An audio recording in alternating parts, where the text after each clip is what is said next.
मुख्यमंत्री जयराम ठाकुर ने एक बैठक की अध्यक्षता की। बैठक में हिमाचल प्रदेश मंत्रिमंडल ने छठे राज्य वित्त आयोग के गठन के लिए अपनी सहमति दे दी। आयोग पंचायतों और शहरी स्थानीय निकायों की वित्तीय स्थिति की समीक्षा करेगा और राज्यपाल को इन पंचायतों की वित्तीय स्थिति और शहरी स्थानीय निकायों के करों, कर्तव्यों, टोल और फीस के निर्धारण, पंचायतों को सहायता अनुदान के निर्धारण में सुधार के बारे में आग्रह करेगा। जल शक्ति विभाग जल रक्षक, पैरा फीटर और पैरा पंप ऑपरेटरों के मानदेय में वृद्धि करेगा। कैबिनेट ने वर्ष 2020 के लिए हिमाचल प्रदेश राज्य नागरिक आपूर्ति निगम लिमिटेड के माध्यम से ई टेंडर के आधार पर स्कूल पहली, तीसरी, छठी और 9वीं कक्षाओं के स्कूली छात्रों को अटल स्कूल बद्दी योजना के तहत स्कूल बैग की खरीद, आपूर्ति और वितरण के लिए अपनी मंजूरी दी। इससे प्रदेश के 2,56,514 छात्र लाभान्वित होंगे। बैठक में राज्य आपदा शमन कोष बनाने का निर्णय भी लिया गया और शमन पर खर्चों को पूरा करने के लिए आपदा प्रबंधन अधिनियम 2005 और नियम 2011 के तहत निधि के प्रशासन के लिए दिशा निर्देशों को मंजूरी दी गई।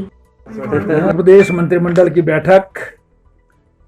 माननीय मुख्यमंत्री श्री जयराम ठाकुर जी की अध्यक्षता में हुई, जिसमें 6th state finance commission for panchayat and local bodies जो है उसको कंस्टिट्यूट करने को मंजूरी दी मंत्रिमंडल ने, ताकि वो जो आने वाला समय है गवर्नर को रिकमेंडेशन कर सके कि पंचायतों की और अर्बन लोकल बॉडीज की फाइनेंशियल पोजीशन को कैसे इम्प्रूव किया जा सकता है, टैक्स ड्यूटीज इत्यादि जो है वो उसमें क्या होने चाहिए, कंसोलिडेटेड फंड ऑफ स्टेट से कितनी ग्रांट दी जानी चाहिए, क्योंकि 5th फाइनेंस कमीशन की रिकमेंडेशन 21 मार्च 2021 को समाप्त हो रही है, इसलिए 6th फाइनेंस कमीशन जो है वो कंस्टिट्यूट करने की कोशिश हुई। फिर कैबिनेट ने आज डिसाइड जो है वो निर्णय लिया है, जो माननीय मुख्यमंत्री जी की घोषणा थी, जल रक्षक, पैरा फिटर्स और पैरा पंप ऑपरेटर्स जो जल शक्ति विभाग में काम करते हैं उनके 300 रुपये पर मंथ जो है वो जो मानदेय मिलता है उसमें बढ़ोतरी की है। अब जल रक्षक को 3300 रुपये मिलेंगे और पैरा फिटर और पैरा पंप ऑपरेटर्स को जो है वो 4300 रुपये पर मास जो है वो प्रति मास उनको मिलेंगे। इसके अलावा जो रूरल एरिया में भी, अर्बन एरिया में भी 2 या 3 बिस्वा जो है वो जमीन जो गरीबों को जो है वो नौतोड़ में दी जाती है मकान बनाने के लिए, उसकी अभी तक आय सीमा जो है वो 50,000 थी, उसको बढ़ा करके 1 लाख कर दिया है। फिर एनजीटी में चले हैं, लिटिगेशन के ऐसे बहुत सारे केसेस थे, तो जिसके बारे में प्रदेश के एडवोकेट जनरल को कैबिनेट में बुलाया गया था, प्रिंसिपल सेक्रेटरी लॉ भी थे, लॉ ऑफिसर्स जो हैं, उन्होंने सुप्रीम कोर्ट में जो शिमला से संबंधित एनजीटी का फैसला है, जिसमें कोर एरिया, रिस्ट्रिक्टेड एरिया के लिए जो है मकान बनाने की एक स्थिति है, उसमें अपील की क्या स्थिति है सुप्रीम कोर्ट में, और क्या उसमें हाई कोर्ट में भी जा सकते हैं, या उसमें तीसरा जो है वो प्लानिंग, डेवलपमेंट प्लान जो है बनाने की दिशा में जो है वो डिपार्टमेंट आगे बढ़े, इसके बारे में जो है वो चर्चा की गई। साथ ही साथ जो एनक्रोचमेंट्स, लैंड से संबंधित जो है वो केसेस हैं, ऐसे उसके बारे में भी चर्चा हुई, और उसमें एक cabinet sub committee law minister की अध्यक्षता में जो है वो गठित की गई, जिसमें श्री महेंद्र सिंह जी, रामलाल मार्कंडे जी और ट्रांसपोर्ट मिनिस्टर श्री गोविंद सिंह ठाकुर जी जो है उस सब कमेटी के मेंबर होंगे, जो इन सारे इश्यूज पर जो है लैंड से संबंधित, एनक्रोचमेंट से संबंधित, फॉरेस्ट ड्वेलर्स से संबंधित जो मामले हैं उन पर जो है विचार करके कैबिनेट को अपने रिकमेंडेशंस जो हैं देंगे। ये मुख्य रूप से जो है वो उस कैबिनेट में डिसीजन लिए हैं।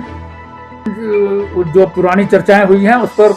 जो है विभिन्न विभागों के प्रस्ताव आएंगे, उस पर कुछ चीज़ों के लिए माननीय मुख्यमंत्री जी को निर्णय लेना है। वो निर्णय लेकर के जो है उसे नोटिफाई करेंगे, उसके ऊपर जो है वो फिर आगामी कार्यवाही उसके बाद। सर, लैंड से संबंधित, फॉरेस्ट से संबंधित जो इस प्रकार के इश्यूज हैं उन पर विचार करेंगे। नहीं, आज तो कैबिनेट की ब्रीफिंग हुई है, उसके लिए अलग से बात करेंगे। आपको प्रदेश में अटल स्कूल वर्दी योजना चलती है, जिसमें हम स्कूल बैग्स जो है वो छात्रों को निःशुल्क देते हैं। जो पहली क्लास, तीसरी क्लास, छठी क्लास और 9th क्लास के बच्चों को जो है वो ई टेंडर के हिसाब से सिविल सप्लाई कॉर्पोरेशन जो है वो टेंडरिंग करेगी और उसके बाद जो है वो बैग जो है वो खरीद करके बच्चों को दिए जाएंगे। उसको भी स्वीकृति दी गई है। फिर एक कैबिनेट ने निर्णय लिया है, एक स्टेट डिजास्टर मिटिगेशन फंड बनाया है। इसके लिए जो है वो अप्रूवल दी गई है, जिसमें सारे जो डिजास्टर मैनेजमेंट एक्ट के अंदर जो फंड्स हैं उनके लिए ये गाइडलाइंस जो है वो बनाई गई हैं।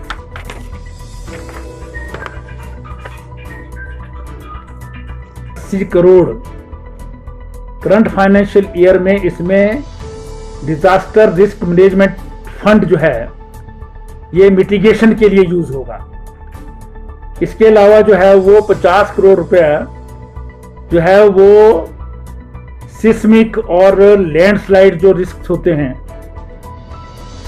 पहाड़ी राज्यों में, उसके लिए स्वीकृति प्रदान की है, जो नेशनल डिजास्टर मिटिगेशन फंड से प्रदेश को मिलेगा। ये फंड नया क्रिएट किया है। फिर सिल्कवॉर्म सीड प्रोडक्शन सेंटर जो पहले से एस्टेब्लिश है थुनाग में, तो उसमें जो है वो 4 पद जो है वो अलग अलग कैटेगरीज के जो है सृजित करने को भी स्वीकृति दी गई है। साथ में जो है वो नया पॉलिटेक्निक इंस्टीट्यूट सूला विधानसभा क्षेत्र में जो है वो खोलने को स्वीकृति मंत्रिमंडल ने दी थी और उसमें विभिन्न किस्म की 29 पद जो है वो भरने को भी मतलब सृजित करने का जो है स्वीकृति मंत्रिमंडल ने दी है। इसी प्रकार से मंडी जिला के टीरा में जो सिविल हॉस्पिटल स्तरोन्नत किया गया है, उसमें विभिन्न प्रकार की पदों को जो है वो सिविल हॉस्पिटल में जितने पद जरूरत होती है उनको भरने की जो है वो स्वीकृति प्रदान की गई है। रेवेन्यू सेक्रेटरी ने जो है वो प्रेजेंटेशन दी, जिसमें सारा कोविड के दिनों में कितने केसेस हुए, कितने लोग बाहर की स्टेट से प्रदेश में लाए गए, कितने हिमाचल से बाहर की स्टेट्स में गए और इसमें जो कितना पैसा कोविड फंड में है, कितना डिजास्टर मैनेजमेंट फंड में है और उसमें कितना व्यय हुआ है, जो डिपार्टमेंट की वेबसाइट पर है, जिसमें हर एक व्यक्ति के जो है वो नाम सहित जो है वो उसमें डिपेक्ट जो है वो किया होता है, जिसके बारे में जो है वो कैबिनेट में दी गई।